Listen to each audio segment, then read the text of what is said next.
Nag-abroad ko para sa akong pamilya. Nahatagan ako sila og maayong kahimtang. Apan late na nako na-realize nga wala man day nako na binlan ang akong kaugalingon. Kana ang akong kahimtang karon na DJ Sam. Tawagan na lang ko sa pangalang Maricel.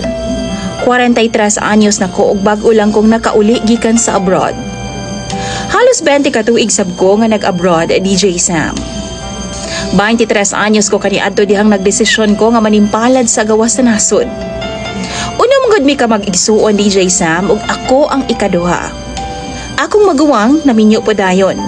Maong wala na siya chance nga mapalambo pa bisan gamay ang among pamilya. Kay numdum ko sa una DJ Sam, magdildil lang intawon mig asin. Og maglisod mig kaon. Kaduha or katulo sa usa ka adlaw. Naapagani panahon nga pirmi na lang lagot mo ang among ginakaon sa tibuok tuig. Ana mi kalisod. Og mao na ang rason na DJ Sam nga naningkamot ko nga maka-abroad. Kay gusto na akong mabati pod sa akong mga manghod ang kaharuhay bisan pa man sa ginagmay lang nga pamaagi. Tuod man naka-abroad jud ko. Og nagtipid ko para sa akong sarili. Kay gibuhos na ako ang tanana sa akong pamilya. Gusto po na akong makatila og kaharuhay ang akong mga ginikanan ug mga mangho DJ Sam. Napaeskwela na ako noon sila. Nasininaan ako og tarong ug napakaon og tarong. Sulod sa halos 20 ka tuig DJ Sam, wa gyud ko'y napundar sa akong kaugalingon. Tungod kay gusto na ako buhong ang akong pamilya matag bulan. Proud pud ko sa akong sarili.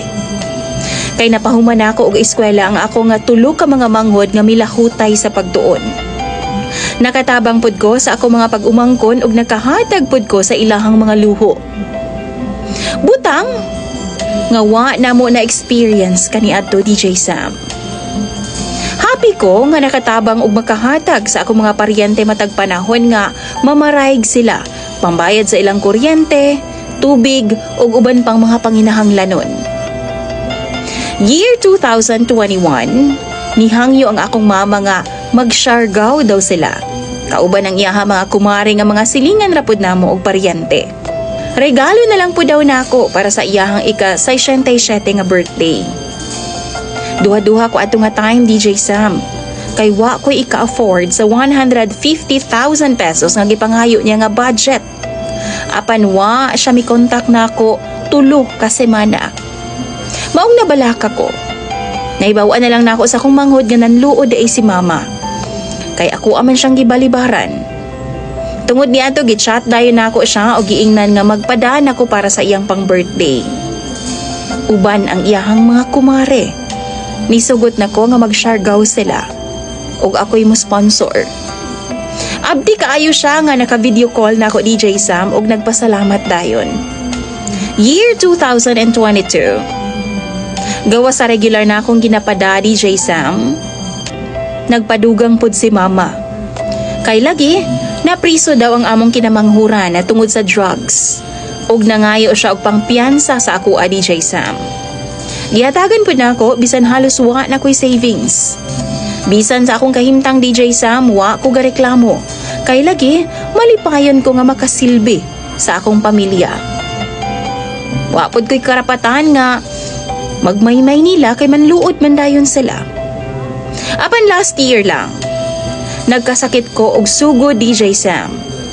Gipa-check up ko sa akong amo og naa daw nakita nga gasgas sa akong baga. Naaraman ay tambal pero kinahanglan una nga mag-rest ko og taas nga higayon. Maunang gipapauli lang una ko last month dinhi sa Pilipinas. Pag-abot na ako sa Pilipinas DJ Sam, naabda na ako ang akong pamilya nga nagkaguliyang lang. Akong manghod nag-inom, kauban ang iyang mga bangag pud siguro nga mga barkada. Akong mama nagsugal, nagtong-its, ug karon pagani ko kahibaw nga nahimo naman di ay ning sugalan ang among panimalay. Nakurat si mama sa akong pag-abot DJ Sam og gisultihan nako siya sa rason. Apan imbis nga atimanon ko niya og silbihan. Ipasulod ra ko niya sa kwarto og nagpadayon siya sa iyang sugal. Pagkagabi diha, giingnan ko niya nga dili daw ko pwede nga magdugay sa Pilipinas. Kay daghan daw kaayo siyag bayro nun. Daghag utang. Daghan pagkuwang sa mong panimalay ug wa na daw mo suporta nila. Mag-unsa na lang daw sila. Problema daw ang akong pag-uli, DJ Sam.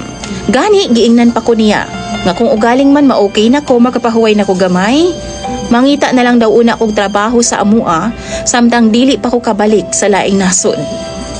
DJ Sam, ani lang ba jud ko para sa akong pamilya? Nasakitan kaayo ko.